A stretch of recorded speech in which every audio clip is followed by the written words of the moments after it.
I want to share a personal story. There were times when I struggled to express myself fully in English. I had thoughts but couldn't find the right words fast enough.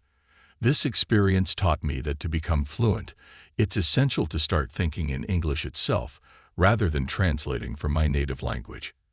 At English Story Nook, we understand the journey can be challenging, but today I'm going to break it down into 4 stages that will make the process easier and more effective. Thinking in verbs, nouns, sentences, and paragraphs.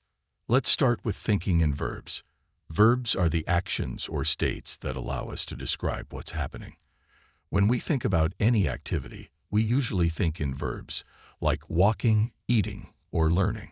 This step is about practicing recognizing and using these action words in your everyday thoughts. For example, imagine your day. You wake up, stretch, brush your teeth, and have breakfast. Describe these actions to yourself in English as they happen, even if it's simple. I wake up. I stretch. I brush my teeth. I eat breakfast.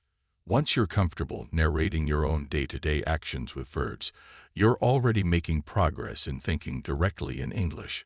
To go a step further, you could even practice expanding on these verbs. Rather than just thinking, I eat, try, I eat breakfast, or I eat eggs for breakfast. Small expansions like these help you add detail and think more in English without much effort. Verbs are the driving force behind your sentences, so starting here creates a strong foundation. Once you're confident in thinking with verbs, the next step is to think in nouns. Nouns are equally important, as they allow us to identify people, places, things, and ideas. When you're thinking in English, you need a solid vocabulary of nouns to name what you're talking about. Start by observing your surroundings and mentally labeling objects in English. Say you're sitting in your room. Look around and identify each item in English. For instance, chair, table, window, book. This exercise of identifying and naming things around you can be powerful, especially if you make it a habit. An additional step for practicing nouns is to create simple sentences with them. You could try saying, this is a chair. That is a book on the table. I see a lamp. This way, you're not only identifying things in English, but also starting to place them into sentences. Try to label items wherever you go, at the grocery store, in a park, or at work.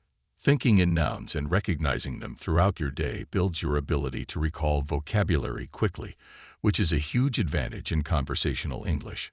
Now that we're familiar with verbs and nouns, we move to the next stage. Thinking in sentences.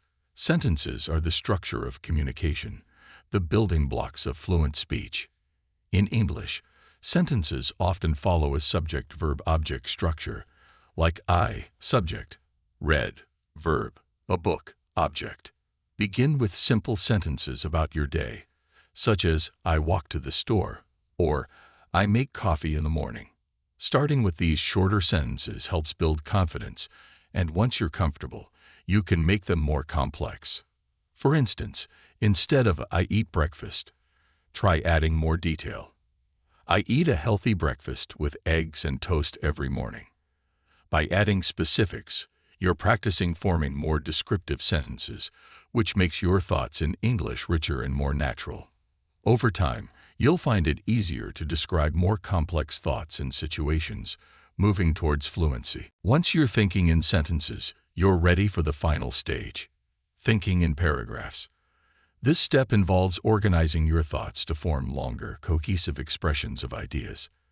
Thinking in paragraphs means that you're able to talk about a single topic in an organized, structured way, which is key to sounding fluent.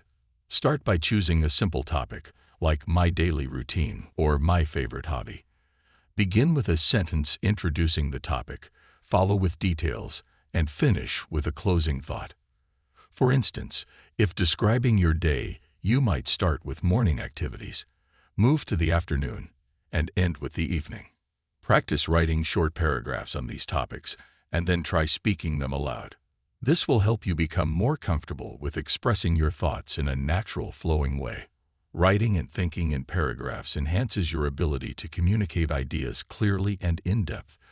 a skill that's invaluable for fluency. Aside from these 4 stages, there are some practical strategies to support your journey. First, immerse yourself in English. Surround yourself with the language. Watch English movies, listen to English music, and read English books.